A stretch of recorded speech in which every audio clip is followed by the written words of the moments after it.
Welcome back to the Pain Game YouTube channel. Don't forget to subscribe if you're new. Big love to everyone who's been supporting the fight content this week. It's KSI fight week, and he has taken on a pro boxer in Fournier, who was 9-0. I'm going to do a few predictions on this fight card because there's a few fun fights on here. We're going to start with someone who probably I never thought I'd see in a boxing ring. It's Boogie 2988. Now, some of you might not know who this guy is, actually. I'm going to have to fill you in, do a little history lesson on you motherfuckers. Now, on YouTube, we all have the thing that we're known for that we really wish we were probably known for other things. Intellectual content that we've made, maybe. The reality is, you just get known for weird shit sometimes, and Boogie is no different. And this was one of Boogie's most famous videos on 39 million views, ladies and gentlemen. The man you should invite to a pool party.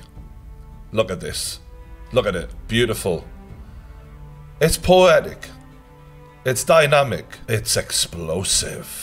And he is going to hit his opponent just like he hit that water. This is one of the original YouTubers I started watching. He was known as Francis, as his alter ego, where he would do rage videos. And this takes me back. I went to when I was sitting in a council house with a bit of a lack of direction and a turning point in my life. And this guy entertained the hell out of me. I just got the credit card statement in the mail.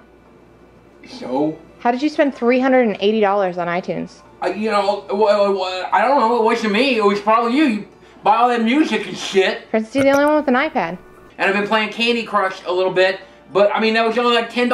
I don't know how it's that much. You get the idea. He was an adorable character. This is when he got a PlayStation 4. Oh my god! Oh my god! Oh my god! It's a PlayStation 4! It's a PlayStation 4! Yes! He was just adorable, this guy. But the real life Boogie obviously had a lot of challenges and weight issues. I'm 39 years old and I'm about 37 and a half stone. Wow. God bless, man. Fuck me. That is just mental illness that he was suffering from there. Boogie readily admits that he's addicted to food. Food is the center of my universe. Yeah, when I'm eating food, I'm thinking about the next thing I'm eating or thinking about the thing I'll eat after that. As a consequence of his weight, Boogie suffers from diabetes, high blood pressure and arthritis. The fact that we're going to get this guy in a boxing ring, I mean, this was 9 years ago.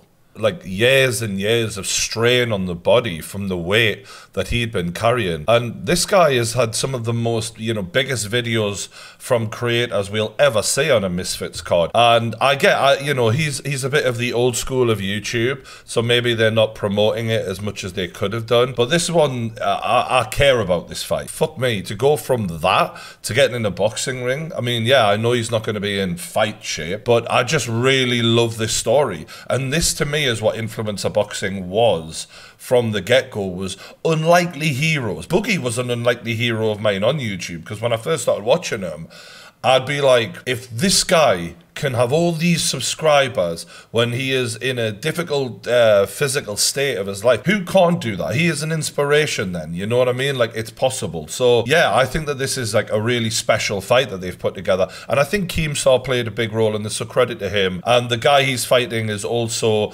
has his own challenges with his weight. He was a Call of Duty guy called Wings, I believe. And people often underestimate, like, people who are obese, they naturally end up with quite a lot of muscle underneath that weight, because to carry it is actually putting strain on your muscles. And this motherfucker's got some shoulders on him. I figured the first one is going to be, I'm gonna be exhausted by the end of the first round. Oh yeah, he's quite quick for a fat guy, let's be real. He's twisting at the waist. You know what, right? We can all sit and say what we want about the weight of this man, but he ain't doing too badly here. He ain't doing too badly at all. Yeah, that's all right, that. Considering the difficulty he'll have doing that, it's not too bad at all. I want to see Boogie hitting them in the bag.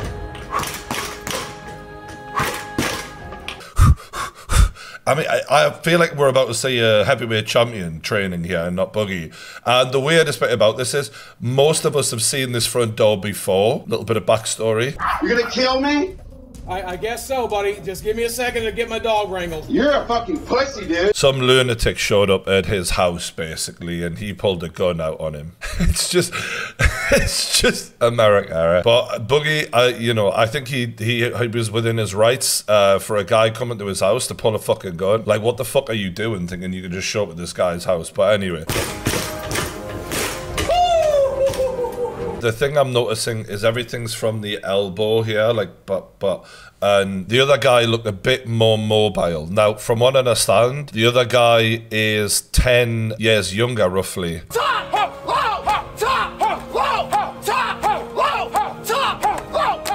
I love this. I love seeing a bigger guy trying to get back in shape.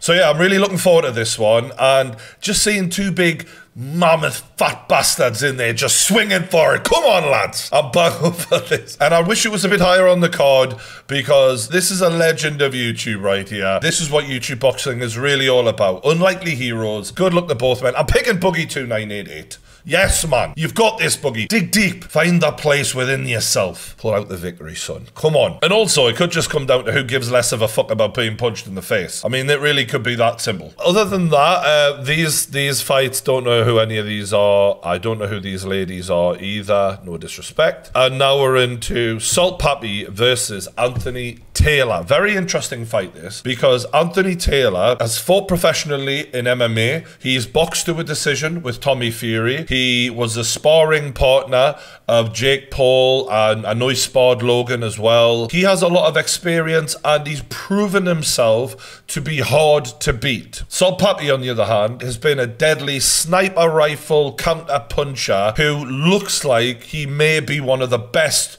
in the influencer boxing scene. Every time we see Salt Papi, he comes on leaps and bounds. And if he can stop Anthony Taylor when Tommy Fury couldn't, it's a big statement. He comes out strong just like this, and then the better boxer will put him in his place. He then goes into his shell, and he fights to not get knocked out. He's got enough experience to where he can give up on winning a fight and just tuck up and just become a nightmare to finish. Salt Papi needs to let him have as much confidence as possible for as long as possible to get him to be careless, overconfident, and that's how Salt Papi punishes people. So what Salt Papi kind of doesn't want to do is show him his cards too early. He doesn't want to put the pressure on and just come flying out. This is if he wants to finish the guy, and it's only a 3-round fight, which I'm not really sure why. I get for Salt Papi, he's like, look, you're paying me X, I'm gonna fight for what it's worth, you know. Maybe that's the key. But in a 3-round fight, it's a lot easier to lose just by activity. If Anthony Taylor can not get caught by Salt Papi and just keep enough pressure on and be the front foot fighter, he may be able to steal a decision here because it's only 3 rounds. So that being said, I don't see a way that Salt Papi doesn't win this. And this is the thing, is he's taken to this sport like a duck to water. And if he just goes in there and smokes Anthony Taylor, it puts pressure on people to give him a big fight. At that point, it's KSI. That's the only guy he should be fighting at that point. My prediction, Salt Papi decision. Next up, it's Swarms versus Deji. And we all remember Swarms fighting KSI. Didn't have a clue, didn't belong in there, but showed a little bit of something. He showed balls. You know, he got in there against the guy who really was going to beat the shit out of him and did it anyway. And went away, trained hard, burned a lot of fat, learned a lot about boxing. And from memory here, I'm going to watch this Ryan Taylor fight. He definitely showed massive improvements. See that there, just swiveling around at the hips, just a little bit of something, and also showing that he understands how to get his shoulder up here and just defend himself a little bit better. Jumping in with that, you know. Yeah, and he's feeling it in there. This is a beautiful thing about influencer boxing, because we get to see these guys go from clueless, a little too clueless in Swarms' first fight, to really learning some shit, and he just looks like a completely different guy now. The fight was over here because I think he fucked the eye up of Ryan Taylor, who's actually a tough guy. It must have been pretty bad. He couldn't see out of it. But in that brief minute of that fight, we've seen a completely different thing from Swarms, and he is quite quick. Is he quicker than Deji? This was Deji versus Fuzi, and I think this has the makings to be a really good fight. Put it on Fuzi from the get-go. I don't think he'll be as disrespectful to Swarms, given the little fast jab of Swarms that I've seen here. The thing about Deji is he's getting good coaching from what I've seen. And he understands how to set the shots up here. I only wonder, what will Deji's state of mind be? Because he was a bit humiliated by Floyd Mayweather. There's no shame in losing to Floyd, but it's just Floyd does this thing where he takes people's confidence away and he destroys you. You know what I mean? Mentally in there. And I just hope that Deji can put that to one side and be like, cool, it was Floyd. Fuck it. Forget about it. This is influencer boxing now. It ain't going to be the same. Deji showed a lot more in terms of overall boxing skills. He's got really nice judgment of distance at times, Deji, and a multiple of weapons in there. So I'm leaning Deji. I've not seen enough of Swarms to be confident that he has learned enough in this period of time. Remember, Deji's been boxing all the way back since Jake Paul's first fight with him. The years and years that Deji's had in boxing, Swarms has been doing this for about 8 months. Swarms should not be able to come in and beat Deji yet. But Deji has been known to be hot and cold. We've seen him lose to people he should beat before. So it's whether or not Deji is taking this seriously. Because if he doesn't, Swarms has shown against a tough guy in Taylor, he can hurt you. So I'm leaning Deji, but it's an exciting fight, this one. And I wouldn't be surprised if Deji finds it harder than he should, if he's not on his game. Don't get lulled into playing the trade game. KSI just throws hard punches early on. It's going to be interesting to see how Joe Fournier responds to that. I mean, the only thing with KSI, you know, is he's extremely confident and he takes risks. That's what makes him so fucking fun to watch. Credit to him, it's not boring. But that risk-taking, the hands down there, jumping up and down on his feet, like, some people will time that, you know what I mean? And I feel like KSI is on this like seek and destroy style here, but he is very hittable. So it's going to be interesting that when Joe Fournier does connect, how does JJ respond? You know, it's very wild. It is not traditional boxing in the slightest, but motherfucker, he is a powerful kid and he gets in there and fights you. He's tidied it up, don't get me wrong. It's definitely a lot more neat and tidy than back in the Logan Paul fight, but the opportunities to punish him are very there. His hand position at times is good. I will say that. Like he does get his hands up better than he used to. He's loosening up here. This is what makes the shot so much harder because it's like a whip. It's so loose. He knew that was coming. That's an experienced punch. I've done this before in training. FaZe was, I mean, he hits hard. Yeah. And this is the athleticism of KSI. And this, for me, is one of the key things about him as an influencer boxer. He is so much more athletic than people realize. And I remember noticing this early on. I was ringside watching Logan Paul jab his head off in the first 2 rounds of their first fight. And KSI growing as the fight went on, as Logan faded. He has this stamina. He's good at maintaining his power. So for me, that is his USP. Is he's a hell of an athlete and he's ballsy and he knows how to connect with explosive shots. So let's look at Fournier here. You see with Joe, like Joe is a lot more of a stereotypical boxer.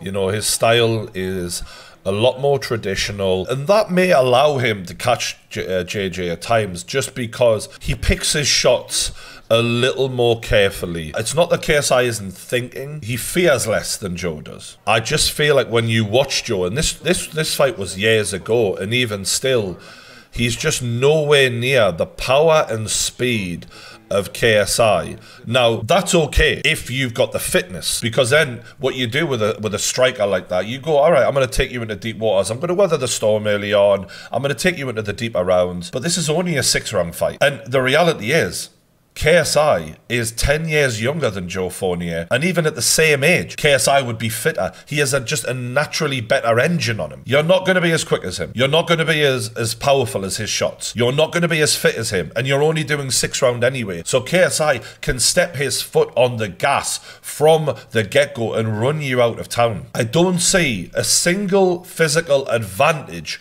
for Joe Fournier. And the issue for Joe Fournier is, oh, well, he's got more experience. Well, no, not really. When you look into it, Joe Fournier started fighting 10 years ago, and he fought basically on and off for about 5 years, and then took like a 5-year break from that, roughly. KSI started fighting, what, 5 years ago? It works out about the same anyway. And the level of coaching KSI's been getting has been so high. We're talking like a proper boxer in Vidal Riley, and then followed that up with a proper boxing camp. Like, it's not been average level coaching that KSI's been getting. And the coaches that KSI has have coached Joe Fournier before, so they know everything he's capable of. They know all his strengths, all his weaknesses. There is nothing about this fight that makes me think Joe Fournier can win. I think KSI is going to beat the shit out of him. If KSI struggles with Joe Fournier, then Jake Paul, Tommy Fury, Saul Papi, all of them, forget them. Because Joe Fournier is the classic perfect guy for you to go in with. He's got a bit of experience. You smash him up, you get your confidence up, and then you take on the big fights. He is the perfect stepping stone into the big fights. That's why he's been selected by KSI's coaches. So it's a great test in terms of Fournier isn't a bad fighter at all. I'm not saying he is, but he is just not as gifted as KSI. He's not as young as KSI. He's not as fresh as KSI. Everything about this is just a good fight before you move to the mega fights. My prediction, KSI to win by knockout inside 2 rounds. It's always a fun time watching a Misfits card, and I will be live on Twitch for the fight. So if you haven't already, subscribe to my Twitch channel. The link for that is in the description below. And when DAZN go live, I will be live right here. Thanks to everyone who watches the Pain Game YouTube channel. If you haven't already, subscribe, hit the like button, and I'll see you on Fight Night. Cheers.